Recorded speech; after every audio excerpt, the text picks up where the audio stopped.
രാമൻകുട്ടി ഒരു കർഷകനായിരുന്നു. അവിവാഹിതനായ രാമൻകുട്ടി തന്റെ മക്കളെ സ്നേഹിക്കുന്നതിലേറെ മരങ്ങളെ സ്നേഹിച്ചു.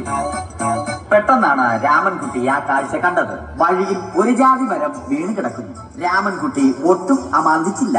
ആ മരം പൊക്കാൻ ശ്രമിച്ചു.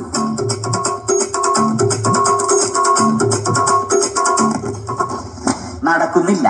പിന്നെയും പിന്നെയും പൊക്കാൻ ശ്രമിച്ചു.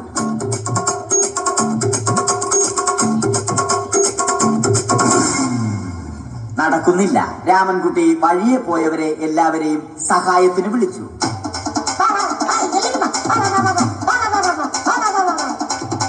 ആരും വന്നില്ല. അവസാനം കുടുംബശ്രീ യൂണിറ്റിൽ തൊഴിലുറപ്പിന് പോകുന്ന പെണ്ണുങ്ങളെ സഹായത്തിന് വിളിച്ചു.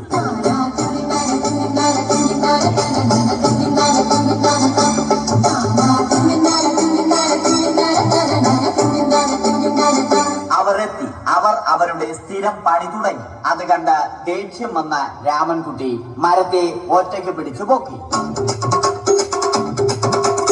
അത്ഭുതമെന്ന് പറയട്ടെ, മരം നേരെ നിന്നു. ഇത് കണ്ട തൊഴിലുറപ്പ് പെണ്ണുങ്ങൾ രാമൻകുട്ടിയോട് നോക്കുകൂലി ആവശ്യപ്പെട്ടു.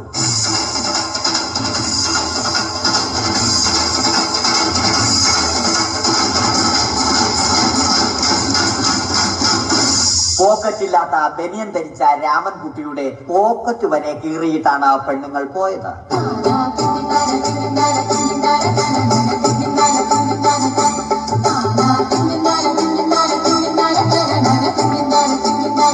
രാമൻകുട്ടി പിന്നീട് ഒന്നും ആലോചിച്ചില്ല.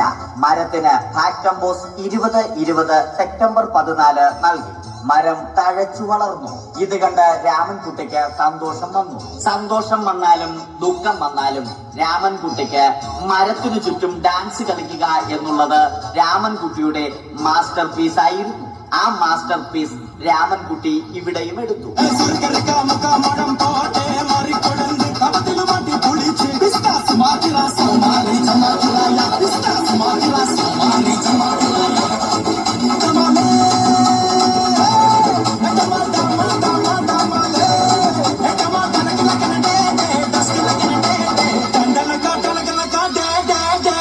രാമൻകുട്ടി ദൈവത്തോടായി പ്രാർത്ഥിച്ചു. നിങ്ങൾ എനിക്ക് ആയുസ്സും ആരോഗ്യവും തരും. ഞാൻ മരങ്ങളെ സംരക്ഷിച്ചു കൊള്ളാം. കാരണം മരം ഒരു വരമാണ്. അവന്റെ പ്രാർത്ഥന ദൈവം കേട്ടു. ആ മാവിൽ നിന്നും വീണ തേങ്ങ രാമൻകുട്ടി മോങ്ങാതെ ഇരുന്നു തിന്നു. അപ്പോഴാണ് രാമൻകുട്ടി മറ്റൊരു കാഴ്ച കണ്ടത്. രാഘവൻ വരുന്നു.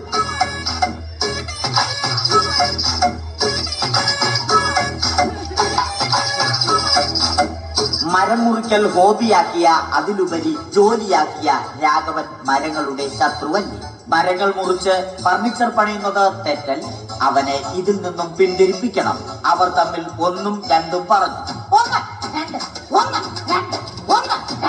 സംസാരം മൂത്ത് വാക്കേറ്റമായി. അത് പിന്നെ അടിയിൽ കലാശിച്ചു.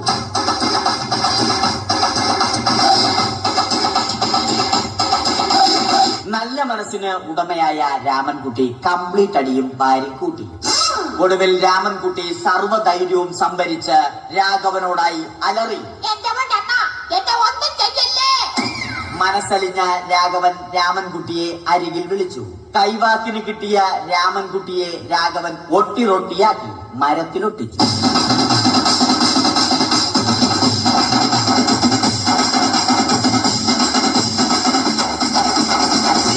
ഇന്നത്തെ പണി കഴിഞ്ഞ രാഘവൻ സംതൃപ്തിയോടെ വീട്ടിലേക്ക് മടങ്ങി. തനിക്ക് തല്ല് കിട്ടിയാലും മരത്തെ രക്ഷിക്കാൻ പറ്റിയ സന്തോഷത്താൽ രാമൻകുട്ടി മരത്തെ കെട്ടിപ്പിടിച്ച് പൊട്ടി പൊട്ടി കരഞ്ഞു.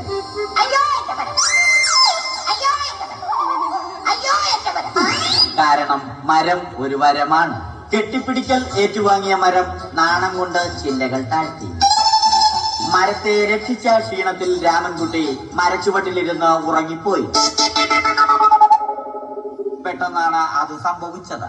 പ്രകൃതി അതിന്റെ തനി കോണം കാണിച്ചു തുടങ്ങി. മഴയും കാറ്റും ഇടിയും വന്നു. അതോടൊപ്പം കോളും വന്നു. കോളെടുത്ത് രാമൻകുട്ടി പറഞ്ഞു. കോൾ കട്ടായി. രാമൻകുട്ടി ദൈവത്തോടായി പറഞ്ഞു. കാറ്റും മഴയും അതൊന്നും ചെവിക്കൊണ്ടില്ല.